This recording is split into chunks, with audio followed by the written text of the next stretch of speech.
இன்று முதல் தமிழகம் முழுவதும் அடுத்து வரும் 3 நாட்களுக்கு 4 டிகிரி வரை வெப்பம் உயரக்கூடும் என்று அறிவிக்கப்பட்டுள்ளது.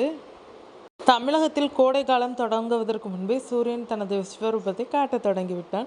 சென்னை வானிலை ஆய்வு மையம் வெளியிட்டுள்ள அறிவிப்பின்படி தமிழகம், புதுவை மற்றும் காரைக்கால் பகுதிகளில் இன்று முதல் அடுத்த 2 நாட்களுக்கு வெயில் வாட்டி வதைக்கப் போகிறது. வழக்கத்தை விட 2 முதல் 4 டிகிரி செல்சியஸ் வரை வெப்பநிலை அதிகரிக்கக்கூடும் என தெரிவிக்கப்பட்டுள்ளது. கடந்த சில நாட்களாக ஓரளவு சீராக இருந்த வெயில் திடீரென உயரப்போவதால் வாகன ஓட்டிகள் மற்றும் பொதுமக்கள் கடும் அவதிக்குள்ளாகும் சூழல் ஏற்பட்டுள்ளது.